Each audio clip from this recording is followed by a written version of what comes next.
Hi guys. So I wanted to start this. It's much better than typing it all up, right? So I wanted to share a video with you guys to start the conversation of macronutrition, or even better, um, flex dieting. You're gonna see a lot of things. You know how things kind of balloon and get crazy and faddish, so to say. But macronutrition is not a fad. It's how a lot of professional athletes and professional bodybuilders and professional fitness models and all these other people choose to eat. Because macronutrition is a way of eating your calories with a specific intent, right? So let's say you wanted to eat 1,200 calories a day, right? It's not just about eating 1,200 calories, because if I wanted to eat 1,200 calories a day, well, I could sit down and have, two 500 calorie meals and one 200 calorie snack and say, great, I ate all my calories for the day. But were those meals thoughtful? So, what the hell does that mean? So, macro is basically a way of controlling what kinds of calories you're intaking, right? So are you taking most of your calories in the form of protein? Are you taking most of your calories in the form of fat? Are you taking most of your calories in the form of carbohydrates? So when you think about it that way, and that's just a simple version, there's a way to break down macronutrients by sodium intake as well, and really, really, really, really kind of control it, like almost micromanage every calorie you take in. But we're not going to get that deep. I just want to introduce the topic. So one of the best and free ways of starting to monitor your macronutrition intake is by using myfitnesspal. I talk about myfitnesspal a lot because honestly, I could not, manage on a day to day without myfitnesspal. I'm not a write it down on paper kind of gal, especially when it comes to managing, my diet. So it's just never going to happen. So, but if I can scan something or quickly search for something and add it to a log, I'll totally do it. So, one of the bigger things about counting macros, managing macros, is that it's really a form of portion control as well. So, one of the best tools I ever utilized, and I get made fun of it for sometimes, I don't care, but I think Weight Watchers was probably the best thing that's ever happened to me. I did that quite a few years ago, and I was able to basically learn portions because I grew up in a lifestyle where you didn't manage portions. All you did was eat what was put in front of you, and you walked away and you asked no questions. That's just how it was. That's how it is in a Puerto Rican household. You don't ask those kind of questions. So Weight Watchers taught me what a serving of pasta was. I didn't know I didn't know that was a thing. I didn't know pasta actually had servings. It was just a box of pasta, right? No, no. There's 8 servings to 1 pound of pasta, believe it or not. You're supposed to be able to feed 8 people off of that one box. So we'll talk about that, and we'll talk about other things that you probably aren't thinking about as well when you're eating and taking things in. So, let me show you how MyFitnessPal does this. Now, I use the app. There's also a website, so it all depends on what you're most comfortable using. Everyone, close your eyes so you can't see my password. So, MyFitnessPal has a website and also has an app. So, it depends on what you feel most comfortable. If you're sitting in front of a computer all day and you can't really have your phone out, you can monitor what you're doing via an app.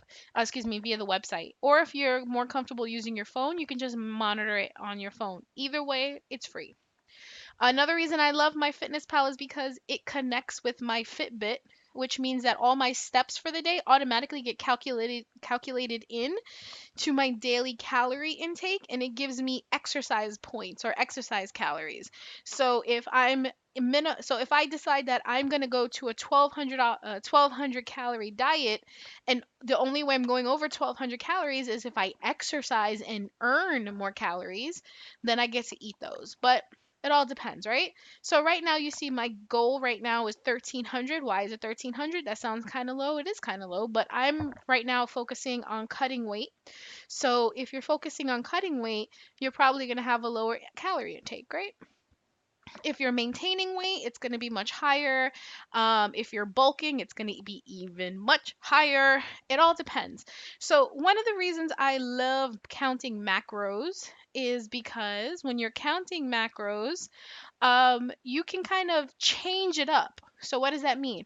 Well, if this week I want to really focus on cutting weight, I'm probably going to want to eat less carbs. Not no carbs, just less carbs. So, I might up my fat intake, I might up my protein intake, and lower my carb intake. And by doing that, I change my diet around. So, if on another week I'm going to be doing heavy exercise, and I'm going to be doing a lot of cardio, I might up my carbohydrate intake so that I have more energy to feed those kinds of activities and lower my fat and protein. So by doing that, not only are you feeding what your activity level is, you're also kind of doing some body confusion because you're not eating the same exact thing every single day. Um, and that way, your body's like, oh, I don't know what's going to happen. Should I save this? Should I not? Should I burn it? It's kind of an awesome thing. So when you're setting up your fitness pal and you go to goals, okay, let's kind of look at this here. So goals. So let's look at this. So here, so your daily nutrition goals. So how many calories you're intaking. So here you go, carbs. 35% of my calories from this 1300 is going to be from carbohydrates, 25% from fat, and 40% from protein. What that means is I'm going to be eating 114 grams of carbs, 36 grams of fat, and 130 grams of protein. That's actually a lot of protein. I could probably bump this down and bump up my fats, but this is where I'm at right now. So macronutrition focuses on these three big factors. Your micronutrition, the smaller things, focus on how much saturated fat, how much cholesterol you should have, how much sodium you should have in a day, sugar, so on and so forth. So now one of the things you want to consider, and I think it's super important, is your fiber and sodium intake. I think those are super important depending on what you're doing. For me personally, when I stay under 2,300 milligrams a day, I notice that I drop weight faster. As soon as I start going over, I start having water retention and things like that. So by monitoring your macronutrients and monitoring your micronutrients, these two factors right here kind of help you figure out what the science of your body is. So it's one of the things that I've learned. Everyone works a little bit different. That's why you and your friend can follow the same exact diet, and your friend can lose 10 pounds and you can lose 6 pounds, and you have no idea why. It's because your body might operate just a little bit different than your friend's, whereas your friend can have more sugar and lose the same amount of weight. You might need less sugar to lose the same amount of weight. So it allows you to kind of start to see, oh, well, look, I stayed under this much sodium a day. How do I feel? Oh, I went way over. Oh, look, I noticed that when I go over, I start getting a headache, or I'm really thirsty, or I find that, I don't really feel so great that day. These are things you want to keep control of.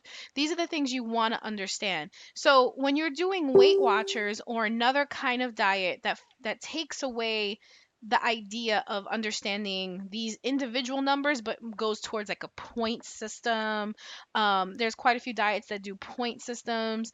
Basically, they're taking the same level of information and they're just calculating it into points so that you're not doing the individual numbers. But I promise you, it's really not that bad. So when you start building up so I'm going to go back into my log so I can show you what it looks like. Um, when you start when you start managing this and you start seeing what it is you're eating and how it calculates against these things, you can really decide how you want to eat for the day. So if you decide that you want to have a serving of Oreos, I know that sounds insane, right? Or Oreos, who eats Oreos on a diet? You can. Because the concept of following macros and flexible diet is as long as you stay within your numbers. If you stay within your carbs, if you stay within your proteins, if you stay within your fats, and you're eating on portion and you're not overindulging and you stay in these numbers, you will still lose weight no matter what you're eating. And there's actually been quite a few positive posts and blogs and stuff following exactly that same thing that says there's no need to deprive yourself from doing those things. Now, the difference between deprivation and, cheating, so to say, is that if you know certain things are trigger foods for you. So let's say you can't eat two Oreos. It's just not possible in your lifetime to sit down and eat two Oreos and walk away. Then maybe that's a trigger food for you and you should not eat Oreos, even though technically you could if you can count it, right?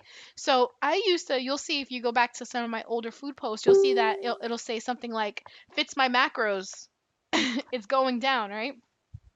I counted, or I'll hashtag fits my macros, or I'll hashtag it counts, or I'll hashtag it's all counted, or something like that. Because as long as you're eating balanced meals, taking into account, maybe you want to front load your carbs. So let's say in the morning you want to eat a big old carb loaded breakfast, and then you don't eat carbs the rest of the day, or you just manage your carb intake the rest of the day.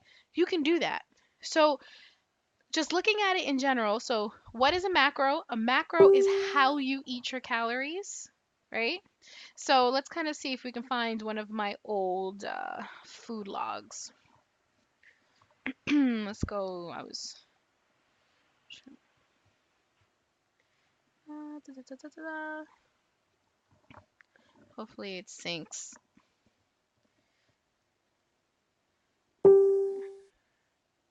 Okay, so let's look at my food log. So this is what it starts to look at when you start putting in breakfast and lunch, right? So I had 3 egg whites with a serving of hummus, a slice of toast, and some Mrs. Dash seasoning. My total breakfast, and it was a really delicious breakfast to be honest with you, was 151 calories. So based on what you just saw, I have 113 carbs for the day. I have 64 grams of fat for today, and I have 140 grams of protein for the day. So based on that, I've only eaten 15 carbs, 3 fats, and 14 proteins. You see, I have a lot less for the day, and 295 grams of sodium. So now, and 2 grams of sugar. So it's doing the math for you. You don't need to do the math. All you do need to do is track your food, because then you can just go back and figure out what's going on. So now, again, for lunch, this particular day, I ate the same thing for breakfast and lunch because one, it was delicious, and two, I was bad the day before, and I felt guilty, and I was like, I know I didn't count, I know I didn't, we ate out. I think I had barbecue, and I was like, no, I feel bad. So I was gonna stick super on track for the day, and I did. And so that's what you're seeing here. So you're seeing, look, so, and honestly, these meals, because they were so balanced, there was fats, there was proteins, there was carbs, and they were balanced well. I honestly I felt full. I was satiated for both of these meals. And one of the things about that is that if you balance a meal well, even if you're not eating large portions, it's actually satisfying. You can be satisfied by it. So let's kind of look back here. Um, this is why I felt guilty. So for lunch, how many people say I didn't eat breakfast? Oh, I just went and got a coffee. I didn't eat breakfast. Well, you know what? I had one of those days. I didn't eat breakfast. I went and grabbed a coffee. I went to Starbucks and I got an iced venti mocha. So you know what? I was gonna be honest, and I counted it, and I realized that the iced venti mocha had half of my daily half of my daily carbs in there, 19 grams of fat, 13 grams of protein, 130 grams of sodium, but it was 400 calories. That added up a lot, because to think that one venti iced mocha was the same amount of carbs as an entire lunch. So between my iced mocha and lunch, I literally had, and you can see at the bottom here where you see your totals and goals, I had eaten 114 grams of carbs in 2 meals. This is why the next day I felt super guilty, because I know I went over on my carbs for dinner and I didn't calculate it. So it told me that I didn't eat my protein goals. I went over my fat for the day and I had no carbs left over and I ate too much sugar. So this is telling you. So when you start thinking, oh, I didn't eat that much, I only had a coffee for breakfast, I had a good lunch, and I had a small dinner, and you think that way without really understanding what the numbers are, it starts to look like this. It's crazy. It's crazy. But this helps you honestly understand what you're doing. So a lot of people think, "Oh, I don't eat that much. I should be losing weight." Well, you might not eat that much, but what is it that you're eating, right? Super helpful, super useful. If anyone wants to set up their myfitnesspal and you want to talk about your goals and maybe talk about foods that you actually do like and how can we incorporate those, we can go through that. And I know a lot of people, I know it's 15 minutes. I don't know if anyone's still listening, but if you have already have a MyFitnessPal and you don't know how to set up your goals or you don't know where your goals are, definitely take a look. I love the app because it also shows you cool graphs and things like that. I think it's under reports when you come here. Let's see here. Yeah, so here you can look at this at in the form of protein, what kind of protein you've eaten in the last 3 days, 30 days, 90 days, and look at your consumption levels to see how many grams you're averaging, right? So this gets really interesting. It might seem overwhelming or that's too much work. But in all honesty, the app does all the work for you. All you have to do is take 2 minutes before you actually start eating and calculating it. And if you are one of those people who love to cook and there's no way you can't figure out what you're doing, well, there is a recipe builder in here so you can actually put in all the quantities of what you're cooking with, how many servings it's meant to have, and it'll actually tell you what the fat protein and carb intake is for each serving of whatever meal you've just created. It's amazing. I use it all the time. It's also helped me par down my cooking where I was cooking too much food, like I was feeding an army and it's just me and Patrick. And now I actually cook, X amount of servings. Now I know how to cook 2 servings or 4 servings of food instead of overcooking and letting a lot of food go to waste. So let's talk about it. Let's talk about it. How are you doing it? Do you count your macros? What tools do you use? What tricks and tips can you provide? Share. We love sharing. All right, guys. If this was too long, I apologize, but I promise you, if you didn't learn something, I hope you can share something with everyone else. All right. Take care. Bye.